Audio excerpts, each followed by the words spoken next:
RotoGrinders, Dean here, Dean78904. That is the daily fantasy handle. Hopefully we see taking down some tournaments tonight in the association. On the Draftkings, on the Fanduel. We got some baseball going down, a 4-gamer. Get excited. 10 days left in baseball. Not a lot of drama as far as playoffs. Most of the seedings has kind of been basically known at this point. I believe the Yankees can lock down. It's foregone conclusion, but at some point they're going to win the AL East in Toronto tonight. Aaron Judge still going for his 61st home run. Stevie, we have a lot of time, man. A lot of time. Get comfortable.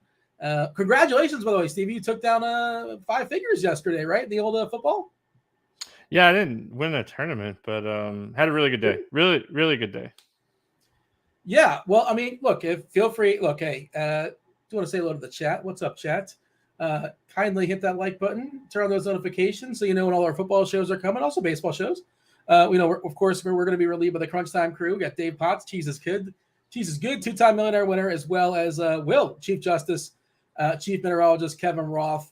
If you're wondering why, well, I was going to say why we're coming out early. We're not going to be coming out early. We are normal time, but we're going to be jumping out early because it's a 6:35 first pitch. It's a sprint slate, Stevie. 4 games.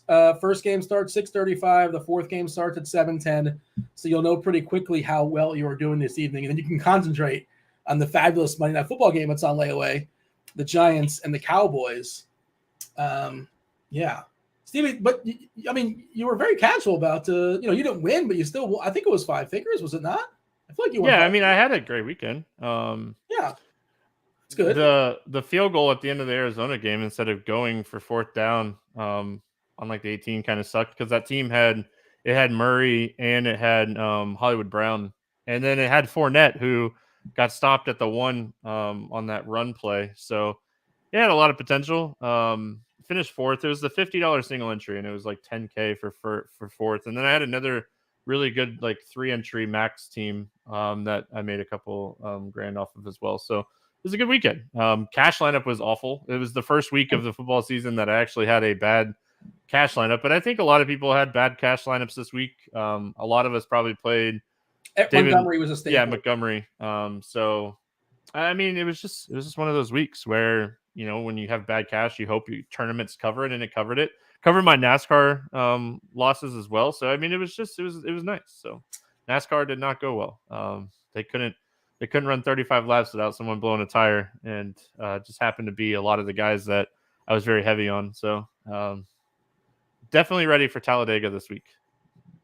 That's where, like, I'm not a NASCAR guy. We know this, just in case the people don't listen to what I'm saying. But isn't that where, like, chaos is? Like, it's like a lot of crashes. It's like a tight track. Yeah. Does that sound correct? It's a big track, but the racing is way different because, I mean, you have 36, 37 cars. I think there's 37 in this weekend that are running like within 2 or 3 seconds of each other. So, I mean, it's just very condensed, 2 or 3 wide.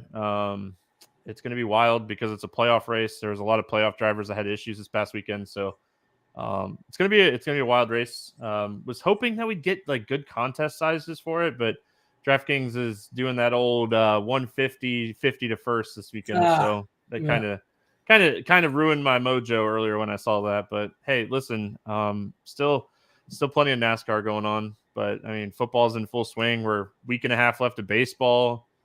Basketball's right around the corner. I mean, it's a busy time. F1's back this weekend, so a lot of stuff going on. How much the salary is out? How much is Cal Naughton Jr.? I think he's due. Dude, he is like the highest price driver.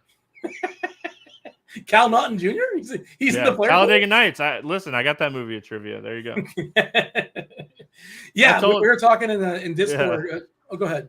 No, I was just gonna say I told chat today because YouTube chat knows that I like to give Dean a hard time. Me and Dean are buddies. We're friends. But everybody knows that I like to give Dean a hard time about like getting off track. I told him he has full reign today. This baseball slate is awful. I'm playing Chase Anderson today. Like I don't need to talk too much about this baseball slate. I'm playing Chase Anderson. So there you go. It's a bad slate, but it's that bad? Oh, man, we'll talk about it. We got the 4-gamer. Do want to say, Derek in chat, shout out to Derek, finally shipped the solo shot last Friday. Congratulations. I could be wrong, but he's saying he went with a Cardinals stack, and I think he's a Cardinals fan too. So that's extra cool if you took it down I believe it was against Andrew Heaney when he gave up a couple homers. That was the Pujols night, wasn't it? That's when Pujols did a couple homers, I believe. That was awesome, man. Yeah, that was pretty cool on Apple TV. Where like no old man watched that. They couldn't figure out how to get that on the old Apple TV, but and where it used to be, the crowds gave it up too. We played in LA, obviously, played in Anaheim, not too far away. Do you have Apple TV? Yeah, of course. Yeah. Okay, I'm just making sure. I got sucked into it though because when you buy a new laptop, you get it for a free year. And then out of nowhere, I'm like, "What's this $5 charge?" I'm like, now I got it hooked in. I rarely use Apple TV. There's a couple shows that I watch in there. Of course, Ted Lasso, that's out of season right now. But they're not really their movie and TV selection. There's not a lot of girth to it. There's some good stuff. Not a lot of quantity. There's some stuff in there. But I use it a lot less. I have 3 of them. I have one in each room that we have our main TVs, and But I mean, we almost all of our TVs are smart TVs now, and you have all the apps on the TV. So back in the day, Apple TV was like the thing because it had all the things you wanted to stream. So listen, the kids love Disney Plus, so I mean, Apple TV is getting plenty of use out of it. Oh, you used to have to pay for it. Is that your a la carte? Is that how that went? And now you just get before Disney Plus? Is that what you're saying? No, I mean before Disney Plus, I still used it to stream stuff. I don't think I've ever had like the Apple TV product more than like just the basic Apple TV where you watch a few of the shows. I gotcha. Because I feel like I get it every time I buy a new Apple device, and I don't think I've ever actually had to pay for it. Yeah, I think you get a free year, and they hook you in, and that's now. Yeah, but if you're an Apple person, you're buying a new Apple product once a year, so it doesn't matter. Well, I don't think if you get earbuds, you get like a free. You got to spend a certain amount, but yeah, I hear what you're saying. I mean, their cameras are nice, by the way, for the baseball games. Like something about I know some people don't like I guess it's an extra step or whatever. And I have the MLB package, and they're not all conveniently in one place as far as all the games, but so their cameras seem pretty sharp. Just watching the games. I don't know if you've watched. Yeah. I watched the MLB package on the Apple TV as well. Say it again. I watched the MLB package on my Apple TV as well. Oh, I haven't done that. I haven't linked those two together. I'm on the MLB .TV, but maybe I should consider doing that. They have like the live interviews. They were talking to the managers in between games, and on the screen they have like some good like advanced analytics stuff and talking about like based on the count, the odds of a hit, the odds of a walk. Well, Amazon was doing that with Thursday Night Football with all the like stats and stuff, and it's nice. It's an all 22 camera. That's the key. You got the all 22, and on the side it's giving you like nice little analytics stuff too. Don't watch the main broadcast. You gotta watch it took me a while to figure that one out, but yeah. Oh, the Dude Perfect broadcast was awesome because I mean your kids like that, right? Yeah. I'm aware of their existence. I know they do trick shots basically. Is that kind of their gimmick essentially, or is there something else to it? I mean, they're way bigger than that now. I mean, they're at I think 58 million subscribers, and today they came out with like their plans of their new HQ that they're building. It's like $100 million project. It's gonna have like mini golf and like a 330-foot like thing to do trick shots off of and stuff. It's gonna be wild. But they didn't say if it was going to be in Texas, Atlanta, or LA. I'm hoping it's in Atlanta. It's a place you can go visit? Yeah. Interesting. It's called 58 million subscribers. Is that what you said? Yeah, that's how many subscribers they have right now. Is that more or less than Mr. Beast? Mr. Beast is the highest, I'm pretty sure, right now. Okay. I feel like that US wise. Yeah. They were above him, but I mean he's growing at such a huge rate, it's insane. Welcome, Mid Control. Mid Control saying just started listening to us. I apologize if we haven't talked baseball just at Mid Control. It's a 4-gamer. We're going to get to it. We're going to knock it out. We're still we got an hour and a half up until lock. We're going to turn over to the Crunch Time crew. Plenty of time to talk about this slate. We'll do so in a second. But I want to ask you about your Dolphins. You excited about the Dolphins? You're rocking the hat that you beat the Bills? Listen, okay, to be fair, I always rock my Dolphins hat during football season. Yeah. Through the last like 10, 15 years. So like when we have sucked, I've still been the guy repping. Just want to be like, I'm not just jumping on the bandwagon, people. Anyway, but yeah, I'm excited. I think this team is really solid as just a team in general. Love what the coaching is doing with the team. But the thing, like I even talked about on the morning grind, the Dolphins just have so much speed. That is going to be something. I'm still not sold on Tua. We'll see, but I mean, having guys like Waddle, Edmonds, and Hill are they're difference makers. I just wanted to jump in and let you guys know that for the rest of the stream, I am going to be working on a way to blur out Stevie's hat for the entire broadcast. That's what I'll be. I have a Dolphins backdrop I can put on that you can't adjust either. I mean, we could do that. So. You don't know but the powers that I wield, sir.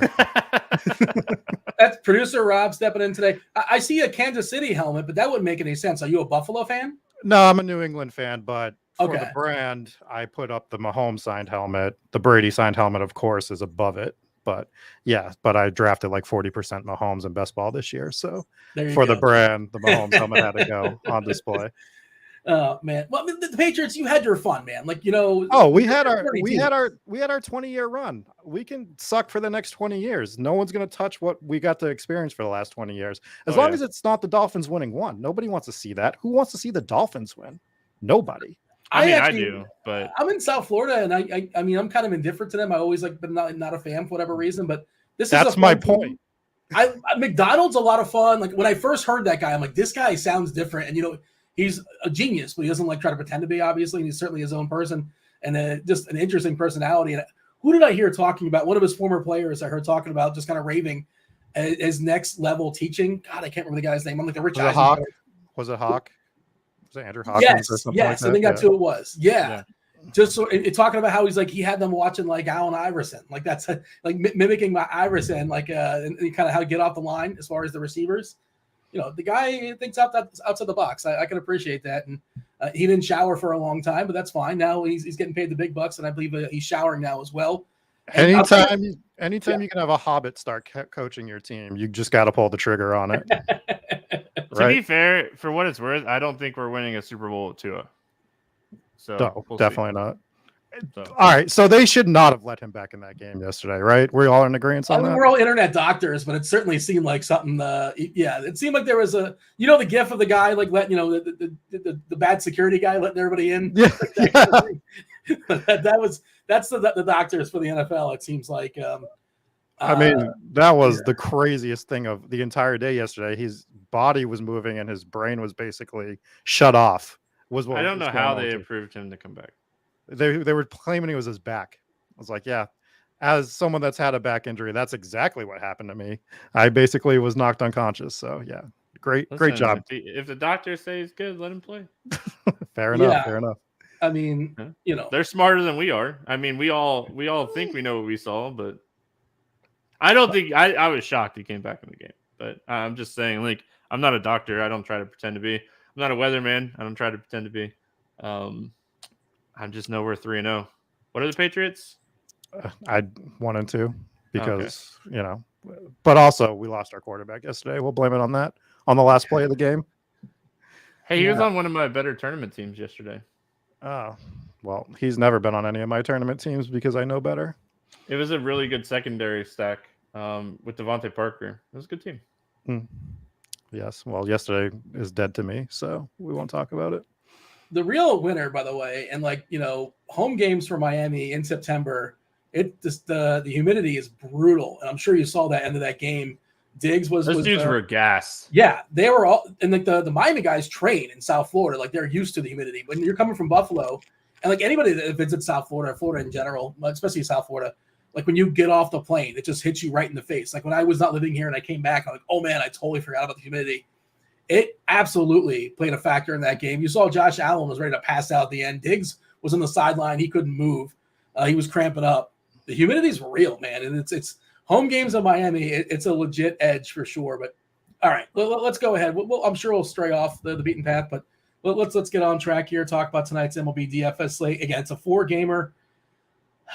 The Atlanta Braves are going to be the most popular offense. It's pretty clear, pretty cut and dry. They're on the road, locked in for 9, pretty positive ballpark, facing Corey Abbott. Corey Abbott gives up like 60% fly balls. His home on the fly ball is 2 per 9, and it should be higher because he's been kind of lucky as far as home on the fly ball. We got Acuna back in the lineup for what it's worth. Hopefully he doesn't get scratched. Harris jumping up to the 4 spot. Olsen back to the 5. Pretty solid lineup there for Atlanta. No Darno. It's Contreras, the catcher today, for what it's worth. Otherwise, as far as the big totals, we're looking at Boston creeping up on 5 against Jordan Lyles. Jordan Lyles is coming off a big start last time out for what it's worth, but wouldn't envision that would necessarily happen again. I like the Baltimore side as well. But like Stevie, give me the screenshot, the overview. You have the Yankees here. You have Toronto also, but they're also facing two of the better offenses with two of the better pitchers. You don't necessarily want to pick on Gausman or Severino, but you can do like 4-game slate. Whatever sort of rules you may have, I think you should loosen them up. That's one of the things. Like I'm okay playing a pitcher, and a hitter against them in the same lineup. I don't expect any of these pitchers to like throw complete game shutouts. Many of them, like a Luis Severino, is probably not going to go beyond 5 innings if you're considering rostering him. What is your general approach as far as this slate?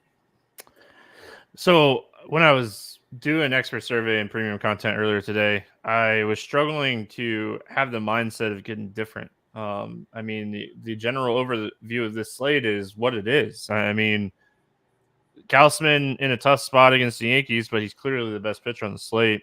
Severino, he's in a decent spot. He's very good against righties, against a very right-handed heavy Toronto team, but probably capped out at about 75 pitches. I mean, they don't really have anything to play for. He's coming back from the IL. Bryce Elder, he's getting ownership. It's against Washington. I completely understand. Contreras is likely going to be the highest owned pitcher on the slate, considering price. So, I mean, honestly, Dean, I was just struggling because Seabold sucks as a Red Sox fan. He's not great. He's a bit of a prospect, right? I think he is. He's like 10th or 11th in the Red Sox organization, but he continues to struggle, and even in the minors with just command and like power, like how much power and hard contact he's allowing. So we'll see. I just don't think he's necessarily ready. I don't know if sucks is the right term either, but I mean, okay, he's not the best. He's 26, but when you're 26 and you're not there, it's rare. Like you should be coming on at some point. And I see him on Mlb.com at the 22nd ranked prospect, and you're barely a prospect at 26. So this was the first year that like his command was better in AAA. So maybe like he's starting to put it together, and we see him more next year. I mean, he came over from Philly. He's very, if you ask a lot of people, like this is a guy that's supposed to be really good with like command, and like his changeup is above average and stuff. But Dean, when you don't have heat to mix in that changeup, it's you have to have pinpoint commands, and that's where we're seeing him struggle in the big leagues. We're seeing him give up a lot of fly balls. We saw him struggle with that in AAA as well. So I just don't see it on him. So I mean, you're going to see very popular Baltimore bats. Corey Abbott, he has really struggled with fly balls, like you were mentioning. You're going to see a very popular Atlanta stack. So I mean, Boston's facing Jordan Lyles. So where do I get different today? I think where you potentially get different is Chase Anderson, like I said before, which just coming out of my mouth, it sounds terrible and it tastes bad. And I hate the fact that I'm going to light money on fire with Chase Anderson tonight, but he's in my main lineup right now. And just lineup construction, I think, is where I'm going to try to get different, whether it be like a 3-3-2 or a 4-3-1 or just something different than just going 5-3 or a 3-3-2. Like I want to get different with my lineup construction. I think is where I'm looking to be different on this very chalky, straightforward slate. Yeah, you mentioned Chase Anderson. I just don't know if I can do it. Like 34, 35 years old. I feel like he's been in like 3 or 4 different teams in the last 3 or 4 years. It's Pittsburgh. In Pittsburgh. Yeah. He's reverse splits. All of their power is left-handed. I mean, the stats support Chase Anderson being in play. It's a low walk rate team. It's a ballpark upgrade. He's gonna throw 90 pitches if he's pitching well. Like, I mean, the stats support it, and like the fact that Contreras is basically the same pitcher with a lot more talent at this age, but I think more upside. Like he can actually get more upside. I mean, he's going to be a fifth of the ownership of Contreras on the slate. So if I play, if I just play Anderson, I could play the Baltimore bats. I can play the Atlanta bats because I'm playing Gausman. No doubt about it. I think Gausman's the best pitcher on the slate.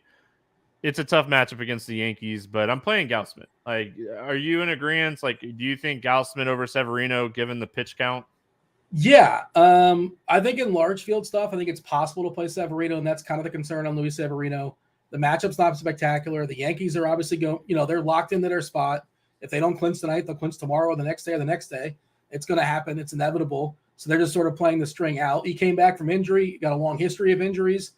64 pitches his last start in the 21st. Maybe they let him go to like 75. I think he's capped at 5 innings. So maybe he throws 75 pitches in 5 innings. But yeah, like maybe they don't. That's another thing where some managers, like you're right, like 5 innings is 5 innings is 5 innings, which I don't get that. Like if 5 innings and 80 pitches seems different than 5 innings and 50 pitches, but whatever. He was very capped around 6 innings all season before he got put on the IL. So I think they don't really have anything to play for. They're kind of in cruise control mode. They need this guy healthy for the playoffs. So like, what's the point of him going out and throwing 90 pitches tonight?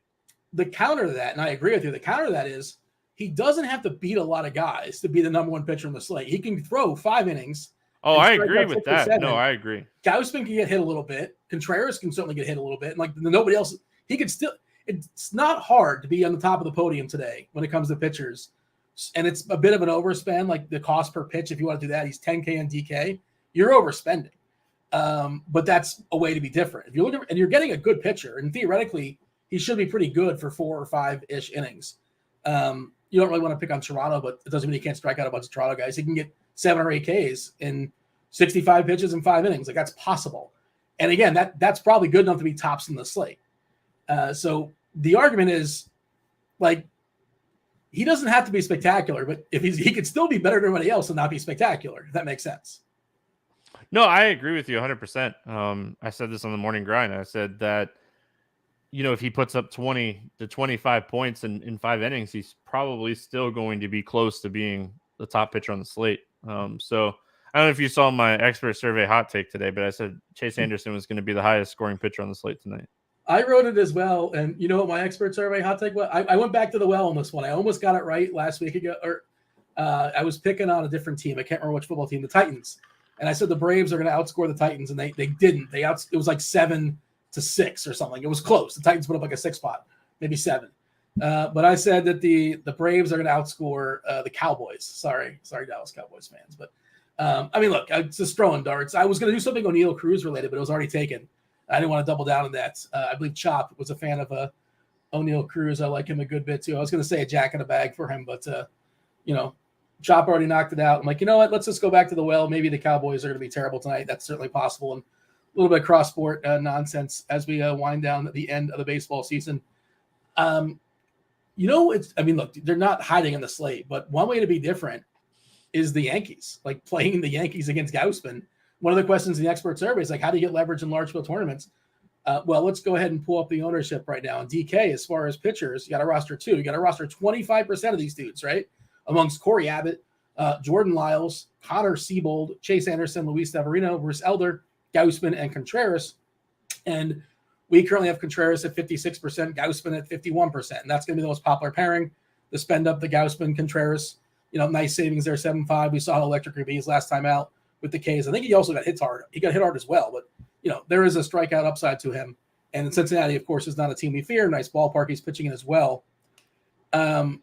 What do you think of the Yankees? Like they're going to be kind of sort of outside of Judge. Like Judge will get played just because he's Judge, and everybody knows what's going on there. Going for a 61st homer, I suppose. I guess he's always looking for a home run. I don't think it matters what number he's on, but you know what I mean. He's got the best power potential on the slate, and he's expensive. You got to pay for it. Besides him, though, most of the Yankees are going to be pretty unowned. You can only hide so much on a 4-gamer, but I think the Yankees are kind of interesting, and even playing Gausman and Judge in the same lineup. I saw somebody talking about that, and that's like both can get there. Again, the same principle of, no pitcher is going to be incredible today, basically. So I'm open to doing that, and that's my way of being different, and that's my way of not having to play Chase Anderson, is that I'm open to playing a pitcher and a hitter facing each other in the same lineup. I think I'd rather. I mean, I don't mind the Yankees to be different. I don't think it works out, to be fair. I mean, it could easily work out there. The Yankees, they could hit 5 home runs in this game. I think if you're going to want to get different, like trying to take a chalk pitcher against a chalk pitcher, I think it's Cincinnati. Contreras struggles with command from time to time. He struggles with walks. Like it only takes a few big hits in that scenario. So I was disappointed that, why can't I think of his name right now? Who's the outfitter for Cincinnati that we played a lot down the stretch here? I was going to say Aristides Aquino, but he's not in there. Oh, the law firm, the 2 Fs, right? Is it Friedel and Fraley? Fraley's not in the lineup. So, I mean, yeah, Friedel's in the lineup. Fairchild has shown some power. And Spencer Steer is getting the start. So, I mean, it's interesting because he's another guy that grades out as someone that has some power. So, I mean, with Aquino, Fairchild, Steer, and Friedel, like, there's so much upside to Cincinnati. I think the ballpark stinks. Yeah. Contreras, though, I mean, like, this is a dude that has a 5x FIP, and that we're looking at a 10% walk rate and only a 22% K rate, and he's getting anywhere from 55 to 70% ownership on the 4 or 5 sites that I've looked at today. Like, he is clearly like going to be chalk, and I think if you're going to be different today, I think stacking Cincinnati. I'm looking at doing that on one of my 3 teams, I think, right now. So my process would be like, the ballpark obviously stinks, but I think that like that same sort of thought process I was thinking about Gausman, I'm okay playing Contreras and then rostering like Aristides Aquino against them. You know what I mean? Like something like that. Just shooting for that homer. And like that's what he's basically a homer or nothing guy anyway. And also like Contreras is not going to be in the game the entire time. By the way, this is also the time of the year it's like, wow, that guy's on this team. I didn't know Matt Reynolds was on the Reds. Has he been on the Reds all season? And yeah, he has. He has like 175 at bats or against righties this year. For the Reds? Did I just forget? Pretty sure. I know he's been with the Reds for a good portion of the season. You know what it is? The Reds always play those 640 games, so I can never pay attention to them, if that makes sense. You know, they're never on the main slate. Yeah. So this is the other one. This is the one that got me. I was looking at lineups. Did you know Miguel Andujar is on the Pirates? When did that happen? Did not know. I think that was trade deadline. Okay, yeah. I'm like, Miguel, and I'm like, that's the guy from the Yankees, right? Yep, he's got the Yankee uniform and everything. Hey, I see producer Devin in the chat. Producer Devin's feeling generous. This is like, you know, for those still grinding baseball, we do appreciate y'all participating and hanging out. Like, for real, the chat makes it so much more interesting, so much more fun to do these shows. Otherwise, just me and Stevie talking baseball, and it's just nobody else. And what's the fun in that? As a thank you, Devin is giving away 2 individual weeks free to RotoGrinders Premium. I presume that producer Rob is showing off some of the fabulous tools we have here at RotoGrinders, the Lineup HQ tool, possibly the Plate IQ tool, not just baseball, of course, football. I was going to say right around the corner. We're in full swing as far as NFL. You get the showdown content, you get the regular season content, you get the main slate content, all the good stuff there, all the articles, all the podcasts, everything, all the sports, everything but NASCAR. NASCAR is a la carte. I think college football is included. Don't hold me to it. I'm not certain. Any event, you can get yourself 1 week free at RotoGrinders Premium. How do you go about doing that? Just jump in the Discord channel, rotogrinders.com/Discord. Hit up the live stream chat channel. There's going to be an automated little ticker. It just says, click this button, click enter, right where it says, you know, it's very, very simple. It's dummy proof. Click that button. 2 people will be drawn at random. Get yourself 1 week free of RotoGrinders Premium. Producer Devin will hook you up. And the link has actually been dropped in the chat as well. Also, if you guys are hanging on YouTube, hit that like button, subscribe, hit those notifications too. All that does is help us keep the proverbial lights on and beat the algorithm. Stevie, what else do we have to say here as far as pitchers? Who else is of note? I saw somebody in chat asking about umpire data. Any extremes? There's 1 extreme pitcher's umpire in Atlanta. Well, I guess technically it's in Washington, the Atlanta-Washington game. Otherwise, all the umpire data we have is neutral. And for the record, I always feel like I have to say this. Start a new series. Sometimes this stuff shuffles up. The umpire data is not 100% certain. You know, once the series starts, you know where they're going to go. They're going to rotate clockwise or counterclockwise. But, yeah, as of right now, just 1 extreme, and it's extreme pitcher's umpire for Atlanta. Does that mean, or how much do you like Bryce Elder in general? He's the 3rd most popular pitcher on this slate. I mean, I think that's where we just need to talk really quick, right? Like, he's a guy that has been struggling a little bit with command. I mean, he hasn't pitched too much, 7 games, and he's been a lot better here recently. But he just throws junk. Like, his pitches, like, I don't even think he has a fastball. He throws like sinker, cutter, slider, changeup. Like, I think like he throws his fastball under like 5% of the time. So I mean, against a Washington team with a lot of strikeouts and very low walk rates, reason that he's getting some ownership today is because of that. I don't think it has anything to do with the extreme pitcher. I mean, it helps. It never hurts. But he throws junk, Dean. Like, that's what he does. So, yeah, I mean, for that reason, I do think that he is super playable here. Like, I mean, if you're wanting to be different when you're playing Contreras, maybe you go Contreras Elder instead of Contreras Gaussman. I mean, at the end of the day, the goal today is probably like 40 points from your pitchers. And I think you'd be super happy with that. Because, I mean, as much as I like Gaussman, I don't think he has a clean game. And if he does, kudos to him shutting down the Yankees. I think he's averaging 27 against them in 2 or 3 starts this year. 27 and 2 starts. Yeah, I mean, Gaussman, biggest K rate in the slate, the lowest Sierra in the slate, best pitcher, lowest walk rate. Pitcher. Like, yeah, he's the best guy, but like that doesn't necessarily mean like it's going to play out in a 1-game sample. Obviously, it's a patient lineup too there for New York. Judge leading off 15% walk rate in the season. Gaussman though, like remember the start of the season, he didn't walk anybody forever. Still just 3.9% as far as walks this season. Really, really good. 28% as far as the strikeouts. That New York lineup does fall off pretty quickly. Some Ks in the middle. Donaldson, revenge game, number 47 for him.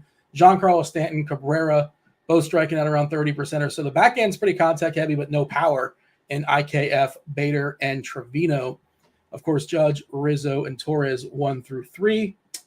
Trying to see as far as that lineup for Washington. Have we got anything different? I think it's pretty standard, right? Oh, they did move Abrams up. Lineup, right? I believe so. Yeah. Let me hit the refresh on Twitter. That is kind of strange because the game starts in an hour and a half, and you'd think by now they'd have something for us. Yeah, no Baltimore lineup just yet. Abrams, the rookie, is batting second for Washington for what it's worth. He's been pretty bad, but like he's a top 5-10 prospect in all of baseball coming into the season. Anything else that's worth pointing out as far as pitchers before we go around the horn? I want to see if the chat has anything. Who did Nolan Ryan strike out with his 5,000 strikeout? Did you know that? I answered in the chat. I was right. I know I'm right. I was going to guess Ricky, but I remember he struck out Ricky for his like 7th no-hitter. It's like random baseball trivia. Yeah, but I remember watching his no-hitter versus, I think, Ricky against the A's. I think he was an 8th time. Which, by the way, 7 no-hitters? I think it's 7, right? That's got to be a record, right? I think that's a record. I don't know that. It's got to be a record. I mean, if only we had a machine, we can type these things in. Somebody in chat saying the Baltimore lineup is out. Did I miss it? Did we both miss it? Let's see. I haven't seen it. Not calling that person a liar or anything. Maybe I just missed it, but I haven't seen it yet. I don't see it. I'm going to go to their Twitter page now because now I feel like either they're messing with us or we're both like oblivious. What was crazy about Nolan Ryan, and Derek just said in chat, but like he had 0 Cy Youngs. Yeah, well, he was it's not a compliment, right? But he was kind of a compiler, right? Did he pitch for like 25 years or something like that? I mean, like he was good for a long period of time, but did he ever have one exceptional season? I guess not. I'm assuming not, or maybe he was just too good in the wrong years. Nolan Evan Ryan. Smith's kind of a compiler, right? Hank Aaron was kind of a compiler with his homers, I think. Like he played for a long time. Like he was really good, obviously, but health matters. Yeah, there's a doc that just came out on Netflix. I haven't watched it yet, but I did see it's like in my queue, or like it knows me well enough. The algorithm's like, yeah, Dean will watch this. Can I ask you guys a question about MLB lineups as a novice? Yeah, go for it. If Gaussman is such chalk tonight at like 43% ownership projection, why wouldn't we be pivoting to Severino when he's sub 10% as a pivot play on a large field tournament? Well, you're producing. You should have been listening. He's on a pitch count. He just came back from the injury reserve list. Okay. We got you. Disregard. We answered your question. No, it's a we good got question. you. It's a great question if you weren't listening. Like you'll get used to me. I give everybody shit. My bad. But yeah, I was just kind of looking at that. And I mean, if Severino was going to get 95 pitches today, it'd be an excellent pivot. He's great against righties. This lineup has 8 right-handed hitters in it. I mean, this is a dude with a 34% K rate against righties. It's just with the Yankees are where they're at right now. I mean, they're not moving from the 2 seed. They really don't need him to go more than like 75 pitches here. Okay. Good to know. I have Baltimore's Twitter feed up, and they did not tweet it out, but somebody in chat did copy and paste or typed it out. It looks like it. I don't know where you got it from, Brian. Maybe one of the beats, but like somehow it stuck past like all the like Underdog MLB, the RotoGrinders MLB Twitter account. I don't know. Somehow just didn't catch it for whatever reason. But Mullins, no surprise, leading off. Presumably this is correct. Adley Rushman, future Hall of Famer. Santander, Mountcastle, Urias, Henderson. That's Gunnar, Hayes, Odor, and Mateo, which looks pretty standard. Looks about right. And again, I don't know why the Orioles have not tweeted it out. And back to this Nolan Ryan conversation. Why did he not win the Cy Young in 87 or 89 is what I want to know. Someone Roger tell Clemens, me. Maybe? Roger Clemens was at 86 for Clemens. But I don't know, but someone tell me why he had 301 strikeouts in 89. Well, he always probably threw like 250 innings, right? How many innings he pitched? He threw 239, but still, K per 9. That's insane. It's 11.3. I'm gonna guess it was I know Mike Scott had an incredible year. Steve Bedrosian. All right, I am down the rabbit hole now. He's lost me for the show. Was like a closer. Like maybe wasn't he a closer at some point, Steve Bedrosian? Apparently he won the Cy Young in 1987, allegedly. Well, no, Mark Davis won the Cy Young in the Royals. Yeah, that's the Royals. Okay, so that's American League, right?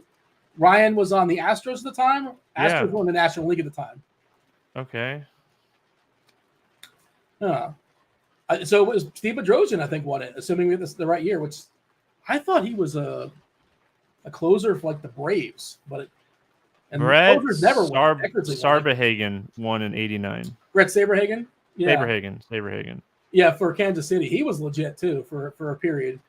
Mike Scott had a hell of a year. Clemens, of course, Doc Gooden was incredible in 86, I believe.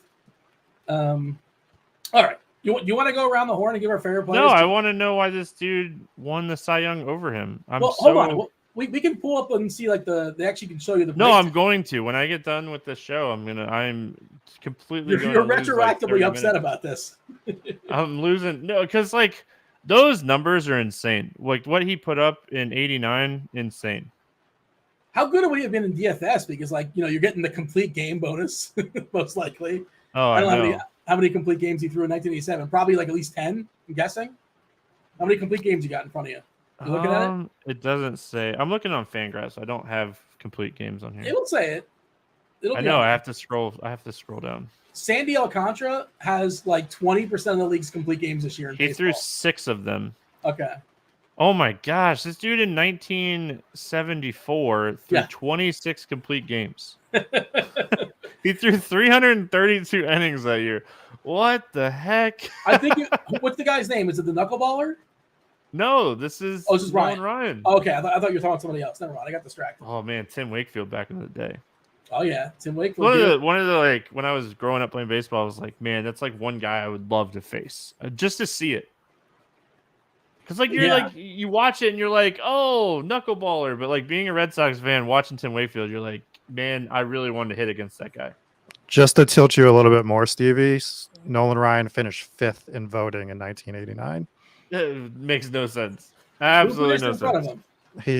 So Brett Saberhagen had a 99% share, Dave Stewart 57%, Mike Moore 7%, Bert Blyleven had a 6% share, and Nolan Ryan only had 4% of the vote. See, in 87, it makes sense because Roger Clemens dominated that year. And 86 and 87, Clemens was just beast mode. But the 89 one doesn't make records, by the way. Not to cut you off, but the writers cared way more about what's your record, one-loss record. Yeah, I think he played on some bad teams, which is he did. I mean, the Astros back in the day were awful. So he was hurt by his teammates not hitting baseballs. That's his fault. Saberhagen won 23 games that year and had 12 complete games. So, I mean, his numbers aren't crazy. It's just you look at those strikeout numbers, man. That's insane. Well, he was 23-6, and Nolan Ryan was 16-10 that year. There you go. That's why. Yeah, that's all that matters. The writers back then, they cared about, what's your record, and that's it.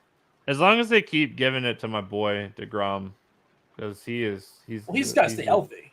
I mean, he's not going to get this year. He's the real deal. Insane. It's Sandy Alcantara and Justin Verlander this year. That's your silent winners. You think so? Oh yeah, yeah. Yeah.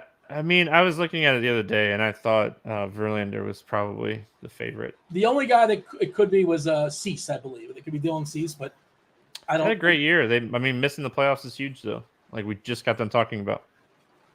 Yeah, and Sandy Who wins the AL MVP? I mean, Judge is not going to be close.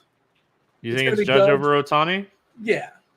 I mean, you're asking me who's going to win it? It's going to be Judge. Well, you said it's not even close. I think it's a lot closer than it's not even close. The voting won't be close. The voting won't be close. I think it should be Judge too. I mean, even as a Red Sox fan, I think Judge has been the MVP this year. Are you excited as a Red Sox fan? Like the best thing that happened to you this year is that you did not give up the 61st homer in Yankee Stadium to Judge. And I wanted to, as a baseball fan, Dean. So I talked about this on the podcast. As a baseball fan, I wanted those Yankee fans to be able to experience it. Because, like, they go to Toronto now, and, like, he's on the road.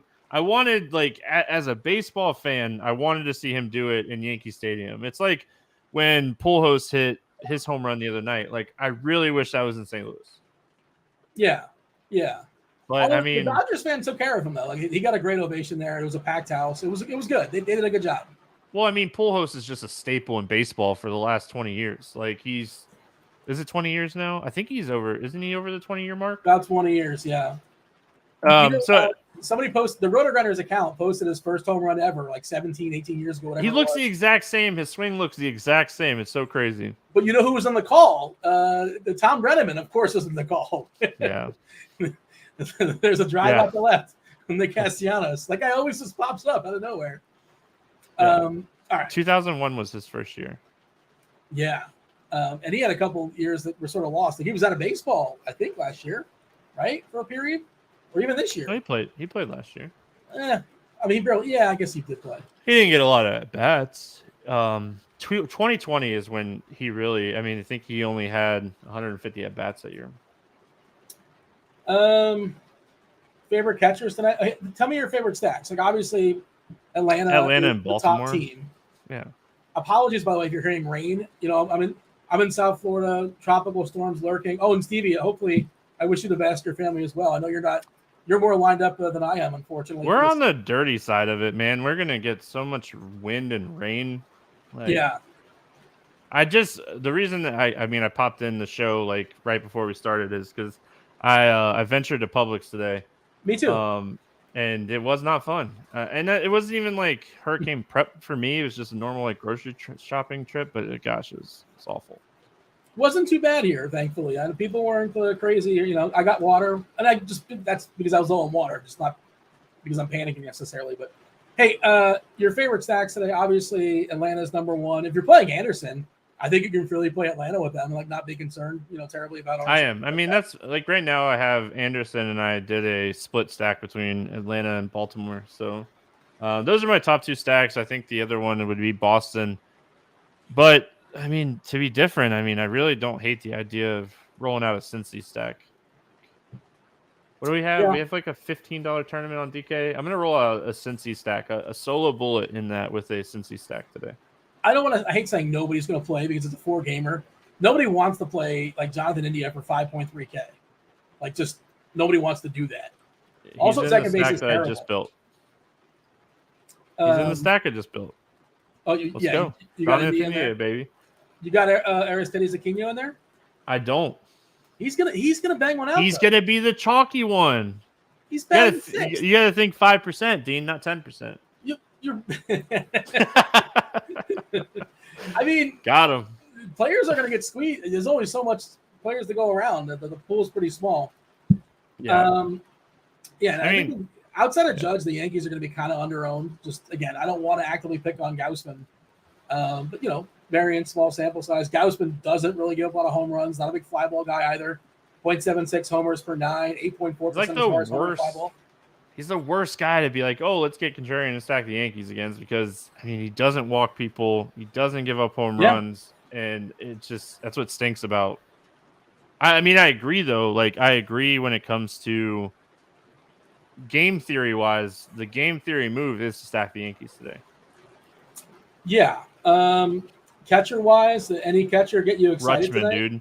I hate, how much I hate paying up a catcher, but Adley Rutschman is in such a fantastic spot against Seabold that I think there's a huge opportunity cost today between him or like a Kirk or Contreras. Like, there's so many cheap plays in other positions today that make sense that I think you got to get Adley Rutschman or Contreras today.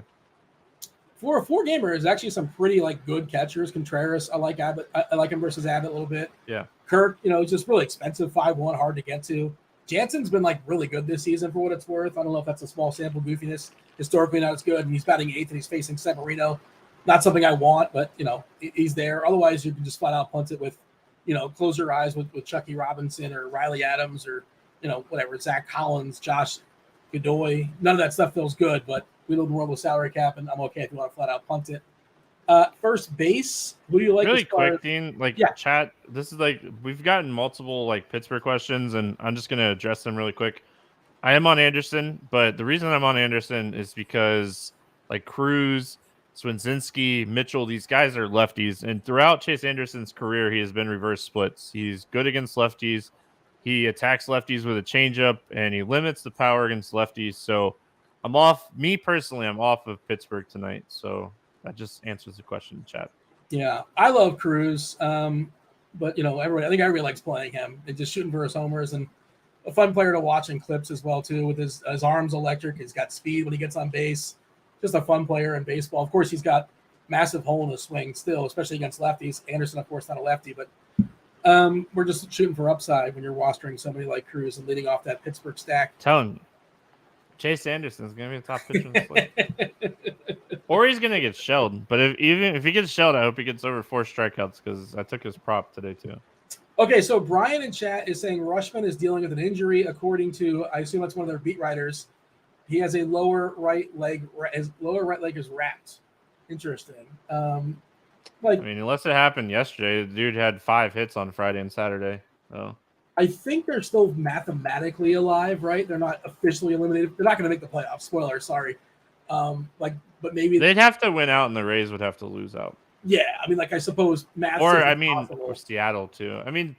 Seattle or Tampa would have to lose a lot of games down the stretch. We have next Wednesday is the last day of baseball, so we're in that end point. So they would have to lose a lot. And what's crazy is Tampa and Seattle have been losing a lot, and Baltimore just absolutely crapped the bed here over the last week. They got swept by Detroit, I think, or lost 2 or 3 to Detroit. So yeah, they had plenty of opportunities to make a push here down the stretch, but and then they lost 2 games to Detroit, and then they beat Astros in 2 games. What are you doing? It's hard to lose to Detroit right now. Jordan Lyles was amazing against them last time out, and I think he's playable if you're running a bunch of lineups. I saw someone mention Lyles. By the way, 0.4% chance for Baltimore to make the playoffs according to Fangraphs. So you're telling me there's a chance? Casey Douglas won yourself 1 week free of RotoGrinders Premium as well as double M squared. If you guys partook in that giveaway in the Discord channel, Devin will hook you guys up with a week free of RG Premium. First base, Stevie. Now we got to pick up the pace. We got the crunch time crew coming on in about 10 minutes or so. We have plenty of time. Yeah. Usually I'm the Dean. Usually I'm the one that's telling you we need to pick up. We have. First base, Matt Olson. If you want to get different against Elder, Meneses kind of he profiles really well. If you're stacking the Yankees, obviously going up against Gausman, Rizzo, Mountcastle in that Baltimore stack, assuming that he's in the lineup. Luke Voigt in the same kind of scenario against Elder. They profile well. The right-handed power bats profile well against Elder.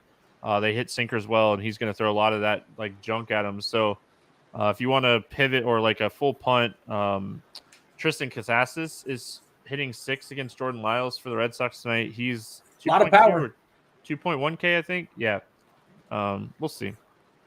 By the way, again, it's 4-game slate. It's hard to hide. One way to hide as far as grabbing ownership, 5.6K for Meneses. That's outrageous. Get out of town. But nobody's going to play him. Whatever. If you want to go that route, I hear you. And nobody's maybe 2% is going to play that guy in a 4-gamer, and he's batting third. He's a 30-year-old. I'm doing air quotes prospect as well, and good for him. He's made it to the majors and all that, but he's not a part of their future there in Washington, as far as I can tell. But I mean, kudos to the Red Sox for calling up like their most talented prospect and letting him play the last 8 or 10 games here. Like he was supposed to be someone that wasn't supposed to be called up till next year. Like he grades out as big power. Jump to second base. Second base, Stevie, is it's pretty bad, but you do get Enrique Hernandez leading off for Boston. He's their leadoff hitter these days against Jordan Lyles. Otherwise, I mean, Torres, sure, you don't really want to pick on Gausman with just talent. India is well overpriced. Second base eligible, the only guy for the Braves is Orlando Arcia. What's his name? Is Grisham not playing? Yeah, Grisham's not playing. Okay, that's what it is. And it's rough, man. It's a rough position at second. It's not good. Yeah, I mean, I had conviction plays on Lineup HQ today, and I tagged Kiki Hernandez because he's cheap. Second base stinks, and he just makes the most sense. So him, or if you want to be super contrarian, I think Jonathan India. I laugh as I say it because I don't think it's the greatest play, but I think he's going to be pretty low owned. The dude from Baltimore, do we have a Baltimore? I know someone posted it, but we don't have like an official Baltimore lineup yet, do we? Supposedly that was official. I buy it. I don't know where they found it. Probably one of the beats, but it is weird that it's not. I haven't seen it anywhere else. Yeah. Yeah. That young kid for them that's been playing second base is like 2.1K. Is it Taryn? Oh, you're talking about Vavra. Yeah. Yeah, I don't think he was in the lineup. I remember reading it, and I remember saying the name Vavra. So, yeah, it's I think Odor is playing second tonight. Rudy. I mean, he's 2.4K either. Yeah. Cheyenne in chat's asking about an NFL stream tonight. Yes, 7:30 tonight, 45 minutes before Dallas and the Giants. I'm going to be playing a little bit. I've done no content for that, so I don't have a good answer for you as far as who to play. Asking about James Jr. I don't know who James Jr. is. Who's James Jr. in the Dallas Giants game? Should I know who James Jr. is? Rob? Producer Rob? You're a football guy. Who's James Jr.? He's Rob, James the second is what I would say. Oh, Richie James. Okay. Yeah, Richie James Jr. Yeah. Okay, yeah. I should have known who that was. He's in my lineup right now. Okay, I didn't know. Yeah, the junior was somehow lost to me for some reason. Are you Captain Barkley tonight, Dean? I mean, I haven't built anything yet, but I assume that's what everybody's going to do because you're probably going to have salary for it. Because... Captain Noah Brown, baby, let's go. It's CD captain time, is what it is. I don't hate that either. I'm going right now. My lineup has Captain Noah Brown. I'm losing credibility. I cannot think of Richie James Jr. Yeah. Oh man, hopefully third base, right? Austin Riley. Hey, he's good. Devers is good. I got you, Dean. Don't worry. You're getting sidetracked, and we have 5 minutes before crunch time. Yeah, I mean, Riley and Devers is where you go at third base today, right? If you have the salary, yeah, of course. Dean, it's a 4-game slate. You have plenty of salary to get one of these top end third basemen today. I prefer Riley over Devers. Who do you prefer? I prefer Riley over Devers too. I think, if you wanted to, you could play Gunnar Henderson at third base. I have him at shortstop right now. But you could technically play him at short or third. He's probably my third favorite. I'm trying to see if there's anybody else that's kind of worth them. I mean, Chapman's 5K, which seems a little too pricey. There's Gunnar Henderson's third base eligible, assuming he's in that lineup. I just said that, Dean. I'm sorry. I was reading the chat. This guy. Do you understand why? Oh, do you hear? It's pouring over here, and I can't hear what you're saying. You wonder, anybody in chat wonders why I give Dean a hard time. We've been hosting shows about the same amount of time. And I promise I listen. The next time you mess up on a show, you should have to grow your mustache out again. Well, that's punishing everybody else. So I'm not really sure. It did punish. Yeah, I need to shave. Scott's asking if we're in an evacuation zone. I think I'm outside the cone right now. I haven't checked to see. I'm just going to get a lot of shrapnel, a lot of rain. So I'm worried. Yeah, I'm on the dirty side. We're just going to have rain and. Yeah. Jump to shortstop. Who do you look at shortstop tonight? Henderson. Again, going back to the conversation we just had, Henderson is someone that I really like at shortstop. Swanson, he's kind of expensive. I mean, he definitely, if you have the money to make a full Brave stack, he's sitting second, so you definitely want to get him in there. Outside of that, I mean, CJ Abrams is cheap against Elder at 2.1K if you want to punt. O'Neal Cruz is going to get, some good ownership today. Again, I think Anderson with the changeup, he profiles really well against this Pirates team. They're a very good fastball hitting team, and they have really struggled with changeups outside of O'Neal Cruz, but it's a very small sample size. So we'll see how it plays out. I mean, he has like a 50% contact rate, which is a 50% whiff rate against changeups. So, but when he does hit them, he hits them very hard. Did you ever watch that Impractical Jokers? Are you aware of that show? I do. I know what that show is. Scott's saying that you should have to shave your beard, and then I would paste your beard onto my face, like they did on Impractical Jokers. Yeah, that sounds terrible. I mean, for all parties, it sounds terrible. No. Yeah. Maybe in my 20s. I'm getting old. Jump to the outfield. Acuna is playing today, so he's certainly going to be interesting. Judge, obviously, you can always roster him despite the fact he's facing Gausman. 4-gamer. Of course, he getting the 2 homers just completely break the slate. Who are some of your favorite outfielders tonight? Michael Harris is one of my favorite hitters on the entire slate today. Same. He is a big ground ball hitter facing a massive fly ball pitcher. All the numbers line up for him in this spot, getting the benefit of, when you have a ground ball hitter and a fly ball pitcher, it typically leads to more line drives. Science. So, I mean, I love this spot for Harris. I think, like I said, I think he's one of the top hitters on the slate. Aaron Judge, even against Gausman. But a Ronald Acuna, I mean, all the Braves bats are in great spots. Cincinnati bats I like as contrarian plays.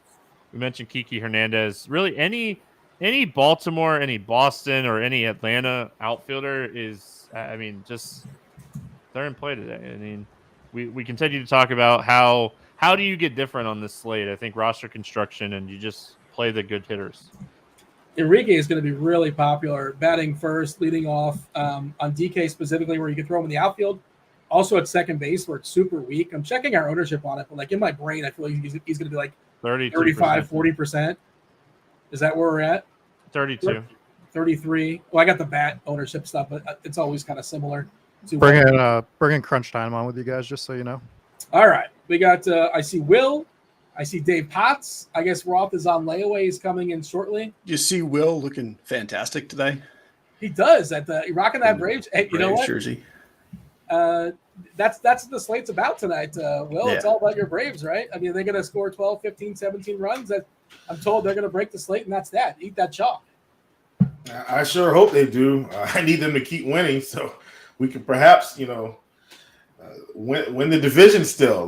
Let's keep it going.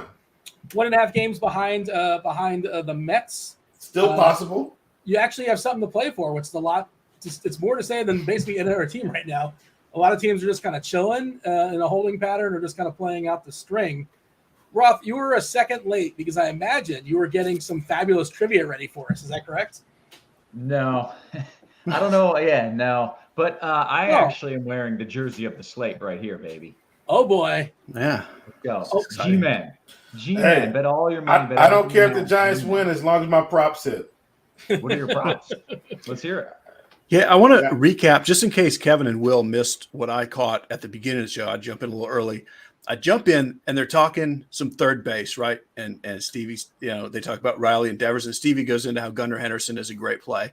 And then jump back to Dean and he goes, well, you could also play this Baltimore guy, Gunnar Henderson, at third base. Way to listen, Dean. Seems like Dean was on top of his game. Just from there goes the perfect game. Yeah. Welcome to my life.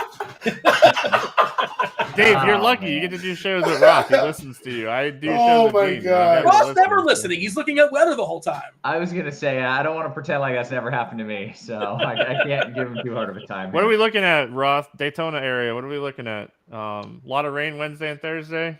Yeah, but you're on the good side wind-wise. I basically have been sending people your way to avoid the storm. I mean, we're going to have a lot of rain, right? Like, we're on the rainy side? Correct. Wind's on the opposite side? Yeah. Yeah, but, the rain's not going to kill you, so... I know. I'm trying to decide if I want to play disc golf on Thursday in the rain. Oh, Need to know. probably not. I'm going to say it's good practice, it's going to be good for you, but bad weather for disc golf. All right. Small world problems, Stevie. It's gonna be all right. I'm trying to power save the lines, lives of my family members, and you're worried about disc golf over here. No, listen, I'm not. All joking aside, like this storm, it didn't look like it was going to be crazy, and then like over the last like 48 hours, it definitely got stronger, right? Yeah. I mean, yeah. Hopefully we can before moving. Either way, I'm from the Tampa area, and so they haven't been hit by a storm as strong in literally 100 years. So to say they are underprepared is an understatement. So fingers crossed it goes all right. Yeah, fingers crossed. Not to sidetrack if you're listening, yeah, stay safe. No, you're good. We did 25 minutes of sidetracking to start the show, and we still had enough time to answer every single question. So you'll be fine. Roth, you got 30 minutes plus for the slate. I promise you got plenty of time. Dave, I thought you were going to bust me on not knowing who James Jr. was for the Giants game. I thought you were going to tell Roth. But I think that's a weird thing to call someone who's clearly named Richie James. Like, I was more with you. Like, I don't think we need to call someone James Jr. Yeah, I'm like, who is that? Who's James Jr.? Because that just seems like a guy whose first name is James and last name is Jr. Yeah, but I understand. I didn't do any content today, so that's my excuse. But I didn't even know he was a junior, Richie James, and he is or he isn't. He's not even. Well, I didn't know until just now, and now we do. Yeah, I don't know. It threw me off. Roth, are you excited about the Daniel Jones season? You're watching are you all fired up? You're going to be hitting the kegger and all the good stuff. Yeah, I'm pretty pumped. I got a buddy coming over, and it's just so fun with Danny Dimes because if he does well, I get to cheer, and if he does bad, I get to laugh. Like no matter what happens, it's going to be spectacular. So I'm looking forward to it. As a Giants fan, who do you hate the most? The Cowboys, Washington, or Philadelphia? The Cowboys. And I live in Texas, and I lived in Dallas, so yeah, it's the Cowboys by a mile. Ugh. Hey Roth, can I stay at your house when I come check out the Do Perfect headquarters when they get it done? Where are is that? I don't know. No, they haven't decided where they're going to build it yet, but they're talking about building it in Texas again. So what Texas is it? Big, my man. But come, yeah, you're welcome. Please do. I got room for you and the fam, so come on up. All right, I'm in. Yep. Dude, it's like $100 million building that's gonna have like trick shots and mini golf, and I'm in. Like, sign me up. Is there Frolf? I don't need that, Dean. I play that 3 or 4 times a week. Maybe not Wednesday. We'll see. I mean, Gunnar Henderson does. He's eligible for third and shortstop, Dean. Who's this now? The shortstop for Baltimore? Is he playing baseball? I'm out. Bye, guys. Have a good show. See y'all. I did prepare for funsies a little bit of trivia. If you want to sneak it in for 5 minutes, Roth, I know you like the movie reports, but please. But again, you have plenty of time. I promise you, I'm not going to be eating up. You're going to be sitting there twiddling your thumbs in like 15 minutes trying to figure this out. But I'm happy to throw some trivia your way if you want to partake. And well, I mean, I get the field, or maybe you know what? I can say this is for the chat, and the first person that gets it right in the chat, give him a week of RG Premium. How about that? That'll keep him interested, right? I love this. Yeah. What kind of trivia? What's the subject matter here? Is it ocean trivia? Because that's my jam. Well, you promised ocean trivia. That wasn't my field. I thought you were going to deliver, and you didn't have it. I've honestly just been dealing with hurricane stuff all day, so I did not have time to ocean trivia. Fair enough. You got to delegate.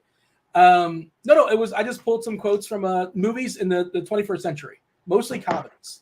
Not all comedies, but mostly comedies. I just figured I'd try to keep it within the last 20 years when people were alive, that kind of thing. So there's no excuses. Okay, is this going to be like first to ring in? What's the format here? I don't, we're just winging it. I'm not really sure, but because I'm going to know them all immediately. Well, I'll call on you because I want to know if somebody actually knows, and then we'll go around the horn. We'll do this real quickly, and let's see. I'll let the chat know when this one's for the chat. So there you go. But I got a few and ready to go. You guys enjoy. What? You're not going to partake? What? Will? I'm eating some chicken nuggets. You protesting? You can't multitask. You can listen and eat at the same time. You want to leave? Trivia is fun. People pay money to play trivia. You get it for free. Dean has worked hard to bring you trivia, and you just dip it out. Well, Dean doesn't even listen to the content provider, so why should I participate in the trivia? At least I know the trivia is actually happening. I pulled a quote just for you specifically, Will. I knew you were going to be on the show. D, you know what I think we should do before you go? I think we should play trivia. Oh, that's a hell of an idea. I bet Roth. You ready, Roth? This is for you specifically. Let's go. The wrong kid died. Wrong kid died. Come on. I don't know it, and I don't think I've ever heard it. Oh, does anybody know it? Now it's out for the field. Are you going to say it? You say it like it's in the show, real quick in the movie. They say it a lot in this movie. It's a comedy.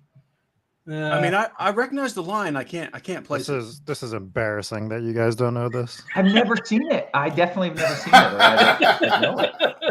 I feel bad. I'm personally. Man? It's got to be Walk Hard, right? Yes, the Dewey Cox story. You were Dewey Cox? Okay. I never saw it. I mean, to call that a comedy that's a stretch, I feel. Well, no, it's absolutely a comedy. It's one of the better comedies of the last 15 years. Was it good? I just imagined it was going to be terrible, so I never saw it. You call it trash and you haven't seen the movie? I just saw the trailer and was like, nope, I'm out on that. What is happening? I thought that was a right good now? choice. John C. Reilly has never done a bad movie in his life, to my knowledge. True. He's spectacular. That's true. He is funny. He's a national treasure. Just whoever. This is a Dave one. I think Dave knows this. And I'll try, but I can't wait to do the voices, so I don't have to hold it against me. Get off my lawn. Well, see, I'm immediately assuming that Clint Eastwood said that.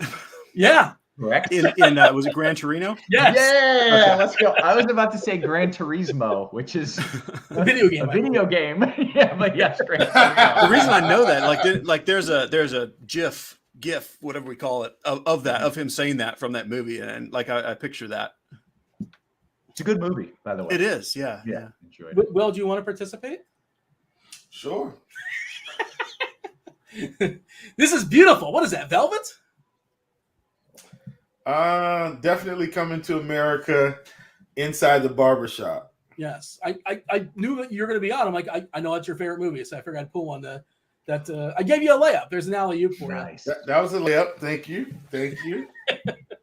Hey, Kevin, I have nipples. Can you milk me? Oh, that's Meet the Fockers or Meet the Parents. It's Meet the Parents, I think, the original. Yeah. It's one of That's them. it. It's so good. It's so good. I feel like Dave's going to know this, and it's going to be funny if Dave knows it, but I think Dave's going to know it. Dave, wait, hold on. I built it up, and now I kind of went away from it. That is so fetch. That is so fetch. Stop trying to make fetch happen, Dean. It's not ringing a bell. No? Chief? Don't Google it, Chief. No, it's No, not fun. I'm not Googling. Okay.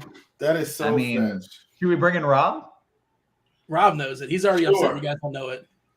It's obviously Mean Girls. What is happening on the stream? It is. It's Mean Girls. Oh yeah, Mean Girls is not. That's not a movie I watch frequently. I think I've seen it once. I want you guys to know. Actually great. I worked at a Blockbuster from 2004 to 2005, so this is unfair for me. You remember? Right? Yeah, you're excluded. Yeah. What happened in 2005? You went to Hollywood Video, or they went defunct? I can't remember when Blockbuster went under. Well, I became a gigantic superstar in 2005, so I had to leave Blockbuster behind at that point. Huge in Japan. Yes. All right.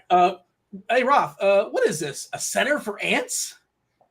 That's definitely Zoolander. It needs to be at least 3 times this size. That's good. I mean, this is wonderful. I appreciate you putting in this effort. I needed this laugh today. I got a couple more. This is for the field. Anybody just buzz in. Nobody makes me bleed my own blood. Nobody. God, go ahead, Rob. Go ahead. I think it's Ben Stiller again. Yes. Is it dodgeball that he says? Dodgeball. Definitely dodgeball. Yeah. Dodge her in, she can dodge a ball. Dean, I feel like you've got a type here, really. I think Ben Stiller quotes. Right. Let's see, what else do I have here? They call me Mr. Glass. They call me Mr. Glass. Is this a comedy? I'm offended again that this wasn't spit out right away. Wow. Is this it's a comedy? Not a comedy. No, this is not a comedy. Call Me Mr. Glass. All right. I don't think I know it. Anybody? Do you want the actor that said it? Yeah. But if I don't know it off the top of my head, I probably just haven't seen the movie. Samuel L. Jackson.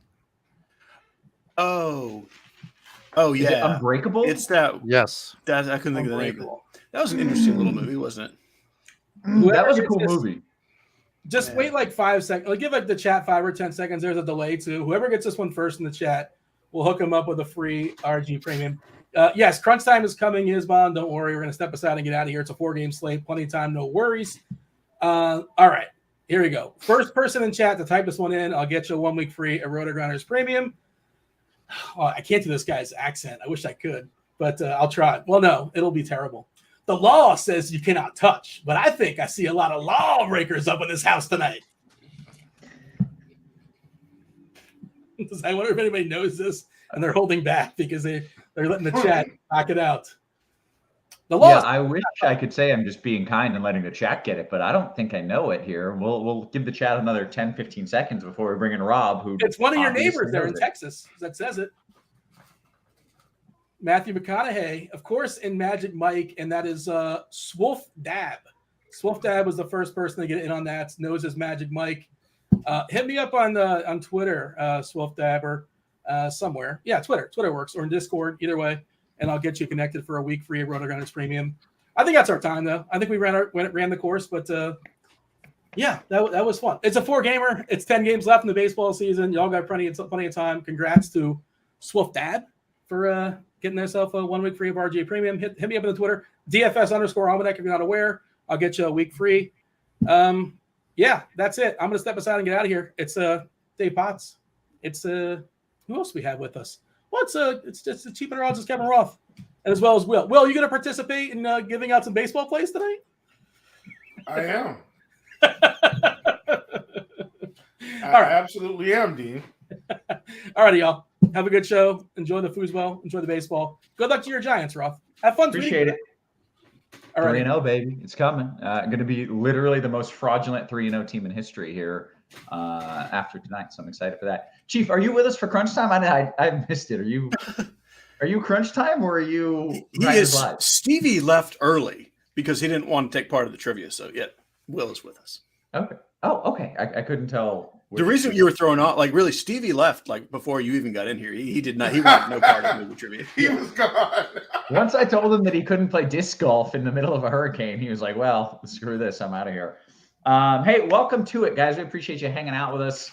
Always good, as Dean mentioned, kind of winding things down. And I don't know, it's a Monday, but it feels like a Friday. And we are joined by a couple of the sharpest minds in the biz here, helping to break it all down. One, Mr. Dave Potts, aka Cheese is Good. Cheese, how you feeling, man? I am feeling okay. Like this day, more than any, makes it feel like baseball season is almost over. Like the rest of the next 10 days, we actually do have several games, but like a 4-gamer is kind of like, we're all tired already, and it's a 4-gamer, and it's kind of like, it was before Monday Night Football. But we do get actually, a few more days there. The rest of this week will be full slates, but today is kind of weird. That just doesn't happen in baseball for there to be 4 games in one day, and not even like there was a morning slate that was busy. Why is there only 4 games? What in the world happened here, Cheese? So honestly, they leave a couple of late season days open or in case they need makeups. So it is somewhat intentional. That. Oh, okay. That makes a ton of sense. I was so confused when I saw the schedule, but now I have been enlightened. Thank you, Cheese. I appreciate that. We got Chief as well. Chief, what's happening, man? How are you feeling? Nothing much. I'm good. Kevin, we haven't seen Chief. I don't think. Well, I haven't since the big Chief news. Did you see the big Chief news? What, did he hit $1 billion parlay? Better than that. Way better. I don't know. Tell him, Chief. I got engaged last week. No, my man. Yeah, that's awesome. Man. Congratulations. Yeah. Thanks a bunch. We saw you put that on Twitter, and good stuff. I've not seen you since. Oh man, I missed that. Hey, how did it go? Like the pop in the question, were you absolutely terrified, even though you knew she was going to say yes? Nah, super confident. I just wanted to make sure my plan went off without a hitch. So yeah. If you want to hear about it, it will be on story time for the Food for Thought podcast. We're recording that later tonight, actually. And I'm super in love, man. And like I tell everybody, it's going to take more than love, but you need that too. And so I'm really grateful that I get someone to share my life with, for sure. So hey, pretty pumped. That was, by the way, beautiful. Like we've added some comedy, we've added some beauty. I may shed a tear. I love it, man. I'm happy for you. That is just fantastic news. Okay. Wow. Okay. I can't top that. I got nothing going. Well, I got the hurricane jazz going on. I not only helped guide people's grandmas to safety today, I also helped Cheese's horse. You're very welcome. Helped guide Cheese's horse to safety. Like, I'm feeling ready. I'm feeling accomplished, and I'm ready for this slate. So let's talk about what this slate is, this weird 4-gamer. Cheese, you want to kind of break it down for us? Yeah. So, it's going to be really extremely concentrated on the pitching side. The Braves are the chalk offense, which is why Chief wore the jersey, not just because they're also the greatest team. And then there's a couple other teams, coming in there next, and then everything else is kind of off the board. But there's not a lot of ways to get different without being goofy. So you're really just banking on baseball happening and nonsense ensuing. It will take some sort of an outlier for the winner not to be either a Brave stack or something in that Red Sox-Orioles game, or likely some combination of the two, with a Gausman and a Roansy Contreras or a Bryce Elder. Like, there's just these little pockets of plays, and everything else is like, hey, let's just hope something weird happens. But we'll point out what some of that weird stuff could be. Okay, well, let's start a pitcher, and we'll work our way through the slate here. We still have 20, I don't know. But actually, we only have about 15 minutes until lock, right? Yeah, and all the games start in the next half hour, and we still don't have a Baltimore lineup, which is concerning me a little bit.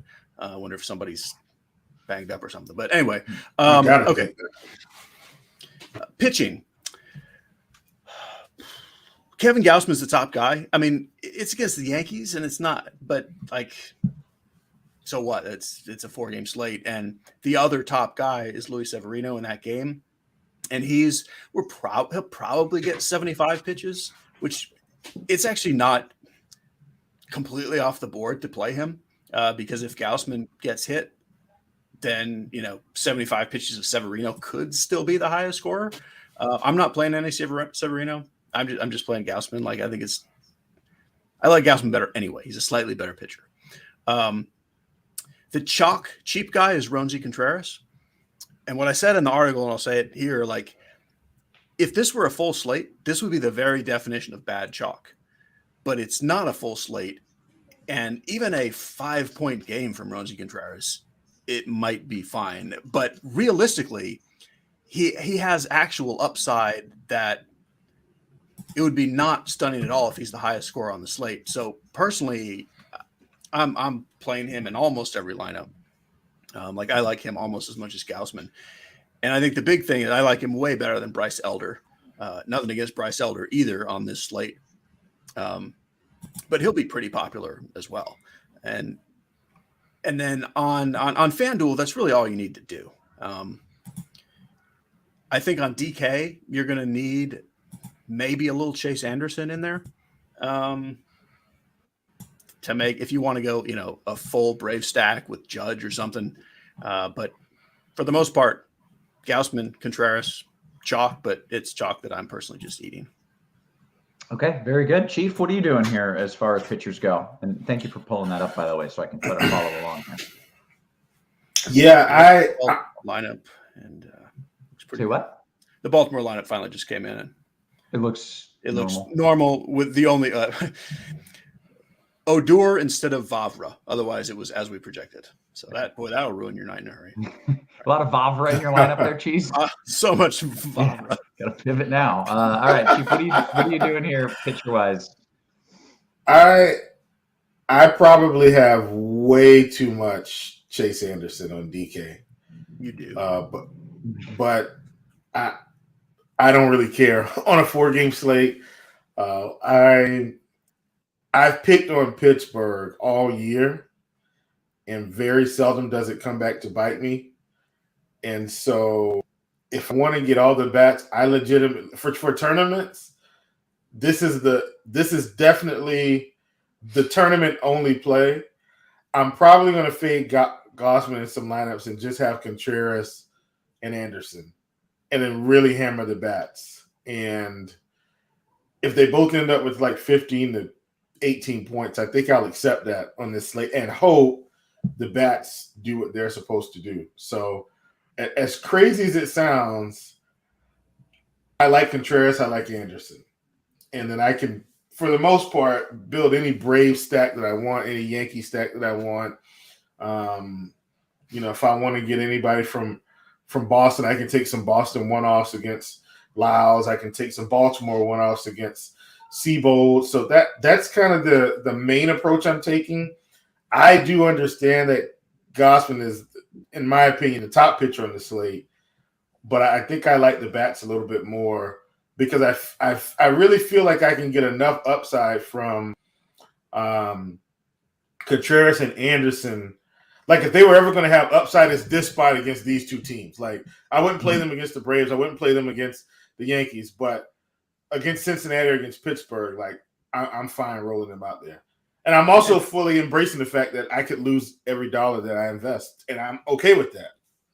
Chief, let me ask you this. Are you considering leaving a bunch of salary so that you're even more sure that you're different? Because every other Contreras Anderson lineup's going to go, Judge and Acuna. And like, would you leave some salary?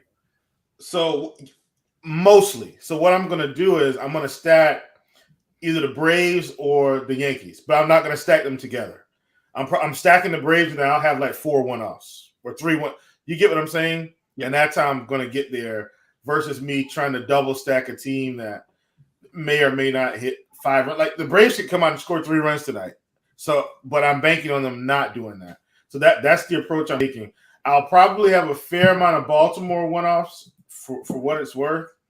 But yeah, like guys like, Hayes and stuff like that, I'll have them in there sprinkled in. I'll have some guys from Boston sprinkled in, so forth and so on. Okay, very good. All right, well, let's talk about some of the stacks, some of the bats. And Chief, you kind of bled into it a little bit there, but what are you doing here stack-wise? And then Cheese, I want your thoughts after that as well. My main stack is going to be the Braves, and I'm not going to have any builds that are back to back to back to like that. I can guarantee. I'm not going to have any 2, 3, 4s, 1, 2, 3, 4s, 3, 4, 5. I'm not doing any of that. Everything's probably 1, 2, 4, 7, 2, 5, 8, 9, stuff like that. Like that's what I'm doing to try to mix and match some of these bats and try to catch some upside. And the same thing for the Yankees, or anything like that. Cheese talked about not really liking Bryce Elder. Like I'll have some Washington guys mixed right in. I don't hate Washington tonight. Are they a top team in the league? Absolutely not. But do they have a couple guys that could get there? They do. And so I'll have some guys from Washington mixed in. I don't think anybody's going to play Meneses today.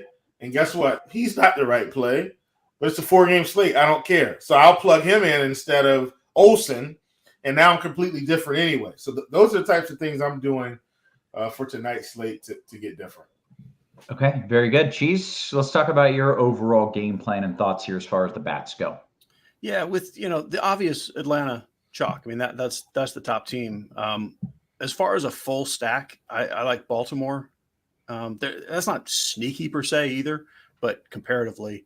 And similar to Chief, I think really the way to do it is just either do no full stacks anywhere and do like some 3-3-2, or do your stack and then do one-offs and do that pivot that like the Meneses instead of Olsen. Like get something out of your main stack so you're different. If you're doing a Yankee stack, leave Stanton or Judge out of it and put Cedric Mullins in or something different. But definitely you can stack every team on this slate. I love Mullins instead of like one of the other big bats in the outfield. I don't think we'll see that too much, even though it's a 4-game slate. I mean, we'll see Mullins with ownership, but not him and then kind of not the other bat. Yeah. I love that call. man. Okay, very good. All right, well, let's knock this out position by position. We have 7 minutes to go. So, Cheese, talk to me at the old catcher position. Rutschman. We got to get Rutschman, baby. Yeah, I mean, that's the whole story. Like, let's go. You want to play Rutschman. Otherwise, it's just whatever. Like, Contreras and Kirk are interesting, and Contreras will be kind of a forgotten brave, but Rutschman's the play. Who are the 3 best hitting catchers in baseball right now? Will Smith, Sal Perez, Rutschman. Yeah, that's my boy. That's my boy. Okay, Chief, what do you? Anything else you want to add here at catcher? No, I probably will have a fair amount of Contreras, but that's because I'm tons of Brady stacks. But yeah, Rutschman for sure. It just feels like having a catcher who can hit is such a good weapon. It seems unfair because so many teams just have a catcher who can only catch and can't hit. Yeah, some of them they don't even pretend that they can hit. Yeah, man, I think we thought JT Realmuto was going to be a thing, and then I mean he's not bad, but he's not been at the top. You know what I mean? Yeah, the best hitters catcher recently have been guys like Realmuto and like Wilson Contreras, like who are very good, but not like superstars. Yeah. Adley Rutschman. Yeah, shout out to Buster Posey in his heyday, right? I think in his prime. Correct. Absolutely. Yeah. Okay, let's go to first base. Yeah, first base. I mean, no secret here.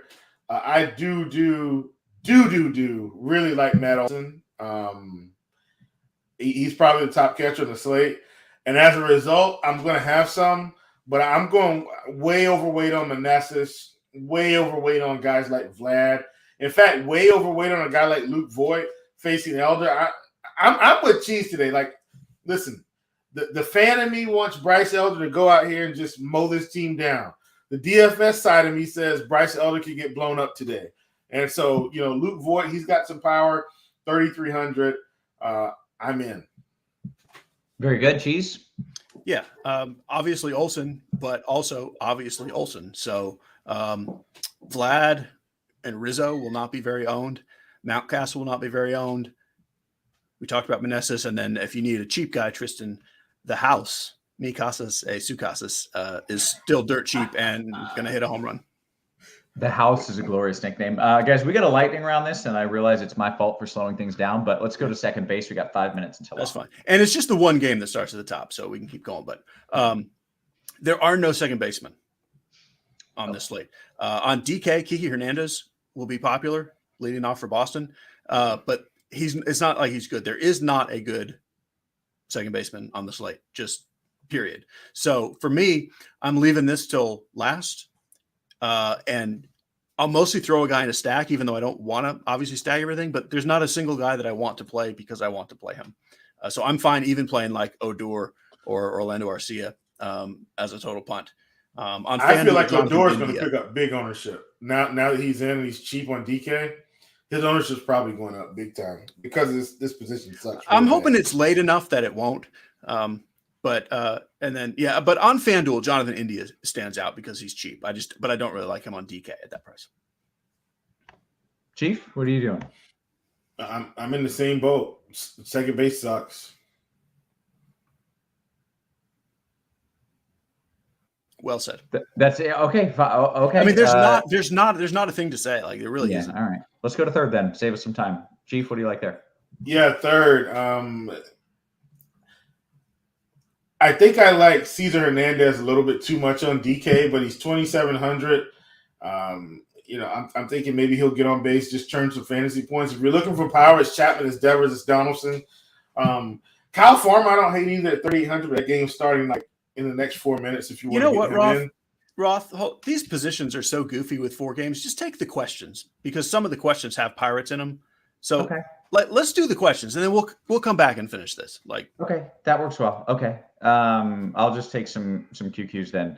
Let me pull up the Discord here, and I'm scrolling up. Jay Frey says DKGPP last piece, Andujar or Stowers DKGPP. Andujar. Oh, okay, sorry. Chief. No, that's good. That's good. Cheese, this one's for you here. FanDuel Cash 3v3. Cruz, Verdugo, Devers, or Swanson, Reynolds, Mullins?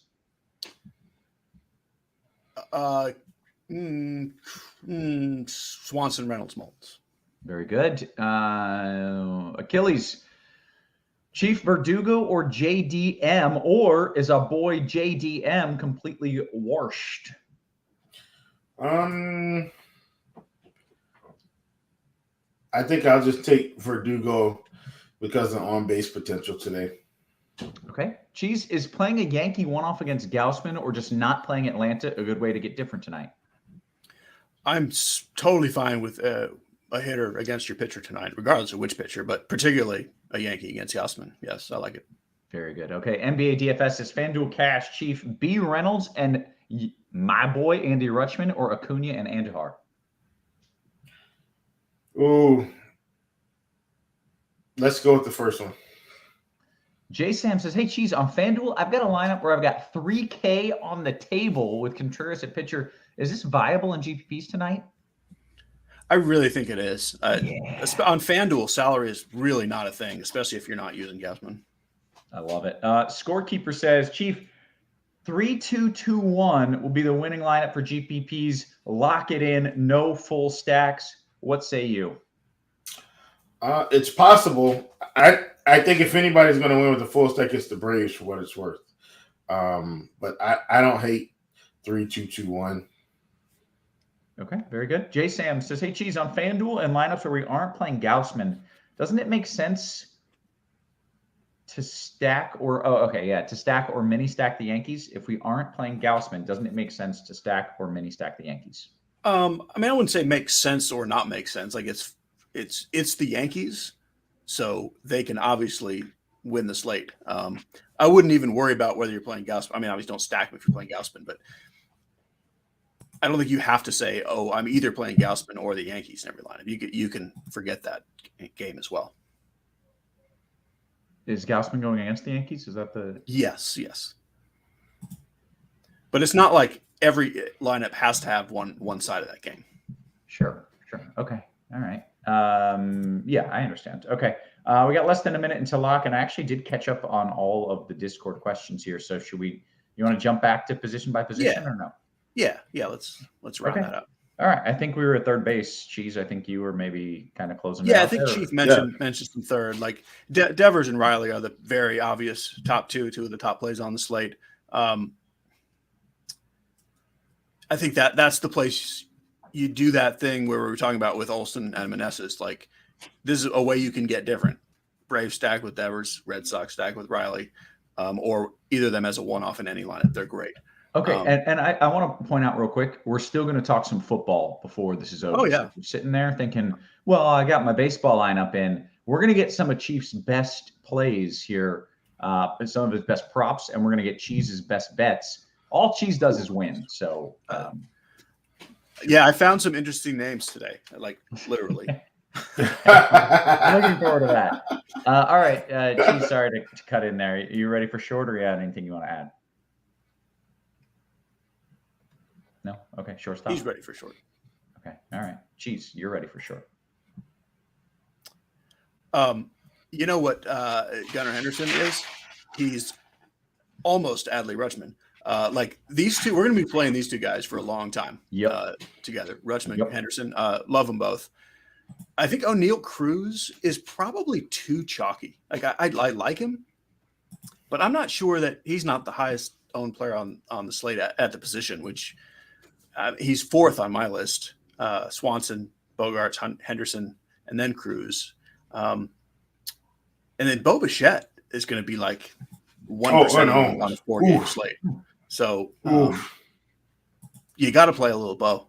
Yeah, got to play some Bo. Okay, Chief, anything you want to add there short? That's actually what I was going to add. Like Bo Bichette, super off on an eye by himself tonight at this expensive price. Got just as much upside as any of these guys.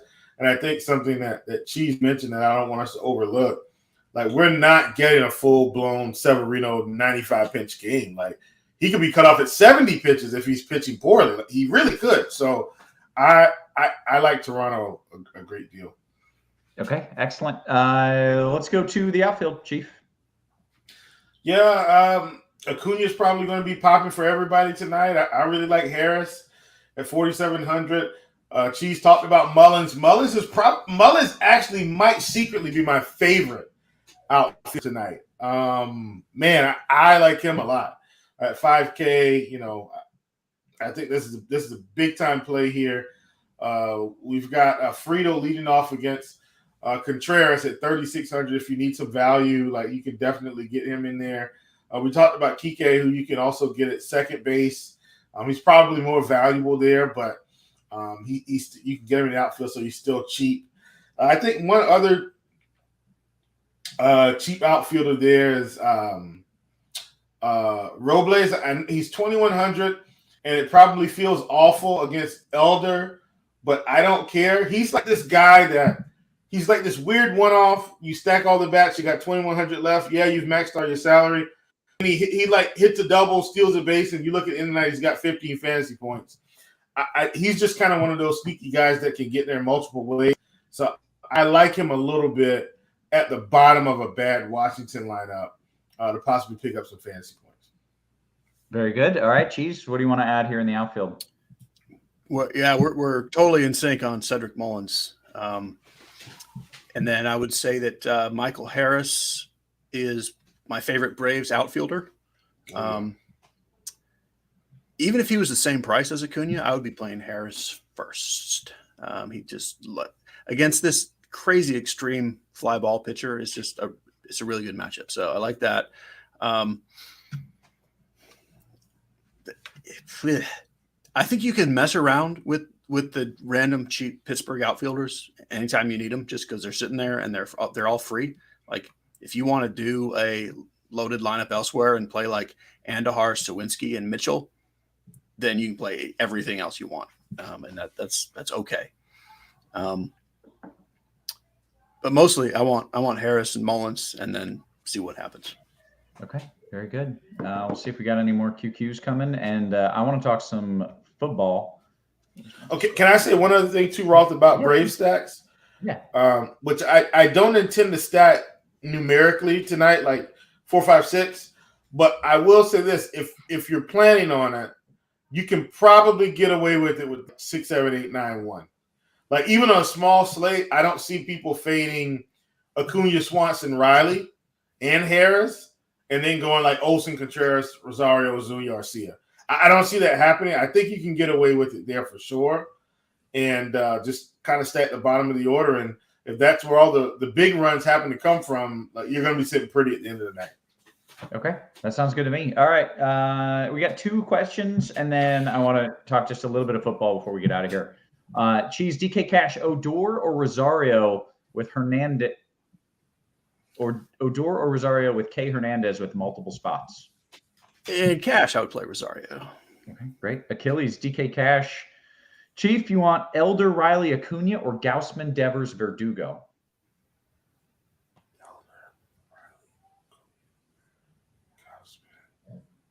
Devers. I think I go Gausman, Devers, Verdugo, because I think the pitching is going to win that matchup every time. The bats can get there. Okay, very good. One more baseball question. FanDuel GPP from Michael: Acuna or Michael Harris? Cheese? Harris. Oof, very nice. Okay, let's talk about what's going to happen. I was looking for the best prop, Chief. That's what you do, right? You're always trying to find the best prop. Yeah. Yeah. I was looking for one that said Danny Dimes will throw literally the worst interception you've ever seen in your life. And I found it, but it was only plus 110 odds. I was like, that seems like I expected better odds for a prop like that. What props do you like? I just can't wait to see. He's going to run for like 100 yards, and I'm going to be like, oh my God, Danny Dimes is the dude. And then he's going to throw 3 of the worst interceptions I've ever seen, and I'm going to lose my mind and scream at my TV. It's going to be fun. Well, ironically, a lot of my favorite props are on the Cowboy side, just because I feel like that's where most of the value is tonight. So let me say this. My favorite prop on the night is actually Graham Gano over 1.5 field goals made, for what it's worth. That's like my favorite prop. I love it. This is going to be a field goal fest. These teams are so incompetent. They're just competent enough to drive a little bit and not competent enough to get it in the end zone. It's a wonderful, wonderful bet. Listen, I don't mind a touchdown is scored as long as they kick a couple field goals along the way. Love Gano. My second favorite prop is actually Micah Parsons over 4 tackles. or four tackles plus assists. So I really like that one. CD Lamb, he's picked up 11 targets in the first 2 games of the season. And 11 total? No, 11 in both games. Game. Sorry. Okay. Yeah, sorry. 11 both games. Thanks for that, Cheese.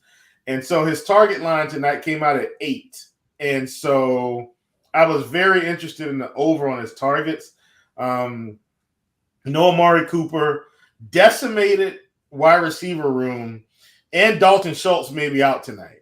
So as a result, I mean, it feels like he should be cruising to 10 targets yet again. What's the guy's name? CD Lamb. Oh, okay. Yeah, I know So, him. and that's targets, not reception. So it feels like he should be cruising at, another double-digit target game. So I like that one. I found an interesting line. And I almost don't want to talk about it because we laugh in the prop shop. We say the Prize Picks mole is out there. Cooper Rush came in at 205.5 pass plus rush yards, but then his passing total was 207.5. Didn't make any sense. So we just hopped on the 205.5 pass plus rush. I still think he throws for, 215, 220-ish tonight. I'm expecting them to be behind at least, at the end of the half or the end of the game, and he's going to pick up some garbage yards, and that's going to help. So really like that one. And then Noah Brown over 3.5 receptions. I like that one. I like that one a lot as well. The guy's been a target machine. He's been a target machine. He's leading the team in yards, I think. He may be. With 12. I think CD picked up 70-something yards the last game, if I'm not mistaken, right off the top of my head. And I know you're saying, well, where are the Giants props? I don't know what they're going to do with these wide receivers, to be honest with you. Like Sterling Shepard feels safe. Richie James might be safe. They're not even playing Galladay. Like it's so weird. David Sills is getting more. It's so strange what the Giants are doing with their wide receiver room. And then Daniel Jones, he's sitting around 1.5 rushing yards. This would be more of a projections system play. Most, at least our projections, we have him around 28 yards rushing. So, I mean, at 21.5, I'm willing to take the over. But anyway, that's most of my props from the Cowboys side. There's just more value there. And that's the only reason why I'm taking them. Okay, very good. I don't think they're legally allowed to make props with negative yardage. That's why you're not seeing a lot of Giants props. Oh God, a Cowboys fan. No, I am not, by far not a Cowboys fan. Okay, but they're bad, man. It's going to be an ugly game, but it's going to be a fun one if you are okay with ugly football. Cheese, you got anything that you like? You said you found some names that you were interested in. Yeah, I mean, I got to wait for inactives because I'm assuming. They can't all play. First of all, Rico Dowdle is a glorious name. He played for the University of South Carolina, was a beast. Yeah, and so I'm assuming he's better than Elliott already. Just with what I know about Elliott. He threw a football over the mountains one time, right? The great play, Hendershoot. What kind of name is that? That's fantastic. Like Hendershoot is a glorious name. And I checked, and so there's a guy named Bellinger, and the guy who's probably going to be guarding him is a righty. So we always want Bellinger. Never mind. So Simi Fehoko, yeah. Don't swear at me. Yeah. Thanks. We just got demonetized for that. Yeah. Hey, I like Rob. Rob, hey, you're my man. Yeah. Yes, okay. sir. Hey, I feel like this is a good note to end it on, guys. I feel like we've done good things, and I got some pre-gaming to do here for Monday Night Football. I'm gonna get drunk if I got to watch Danny Dimes. So we are gonna get on out of here. So for Cheese and for Chief and for Rob and for our wonderful production crew, always working hard behind the scenes, guys, we appreciate you. We love you. We will catch you tomorrow. You have been crushed.